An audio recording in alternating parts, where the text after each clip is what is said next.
Most hated fragrances according to you.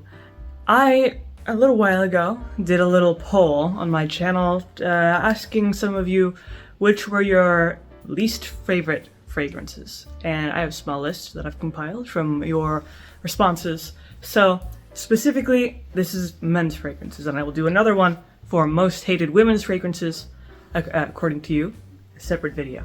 So I'm going to start with probably the most obvious one, which is Aventis, Creed Aventis, the men's cologne.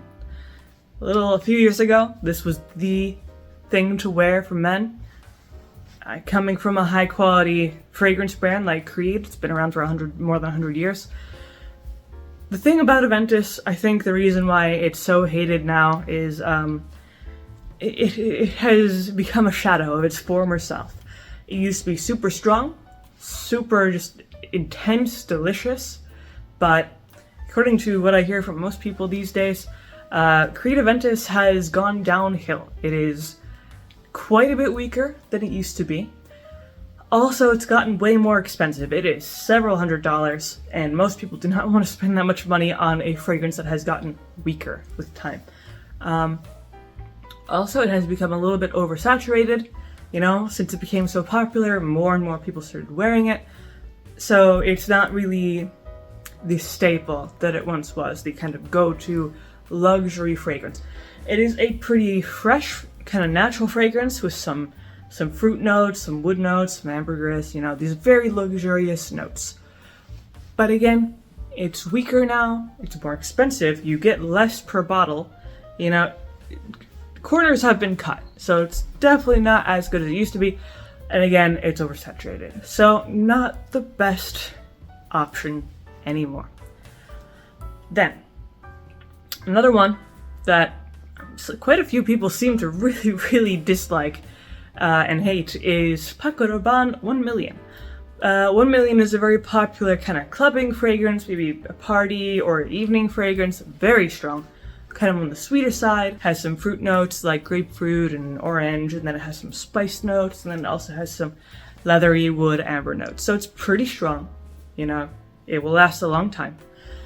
However, it kind of has the problem of oversaturation again. A lot of people have worn this, and I can kind of see where the hate is coming from. It doesn't have that great of a smell. It's definitely prominent, it's not horrible, but it's not great either.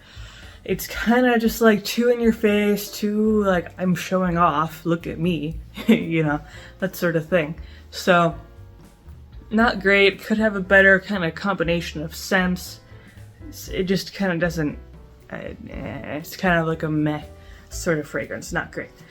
So, despite its popularity, you know, you could kind of just ditch it. You don't really need it. Then moving on to the next one. This is another pretty popular one, a little bit more niche here. This is Carla Style from Parfums de Mali. So far, I've liked quite a lot of the scents from Parfums de Mali. This one gets, it seems, a little bit more hate from people. It's kind of a more natural smelling fragrance, has some nutmeg, green apple, saffron, vanilla, tonka bean, a little bit of rose, that sort of thing. So, I personally do not dislike this fragrance. I think it's pretty nice. Pretty, you know, good longevity, that sort of thing. But I could definitely see, okay, first of all, the main thing to dislike for sure is the price. Anything from Parfums de Mali is going to be $200, $300, $400. You know, you're getting on the expensive side of things here. So, for that reason, a lot of people would not find this fragrance to be worth the price. It also kind of has a very unique scent profiles, you know, so it's a little bit more difficult to enjoy, you know, especially with the mix of like the Apopanax, the nutmeg, the vanilla, rose, that sort of thing. So it's way more kind of niche in terms of the way it smells, which is more understandable and why more people dislike it.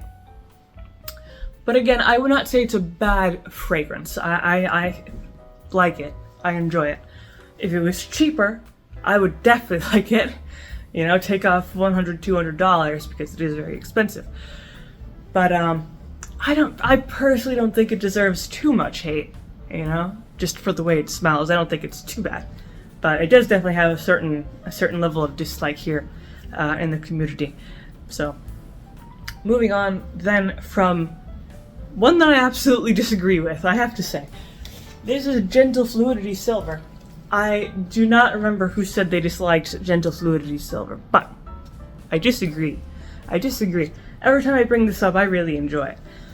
This is a kind of juniper berry, very fresh, natural, foresty sort of fragrance. This is unisex, and again, I don't know if the person who said they dislike this is a male or a female.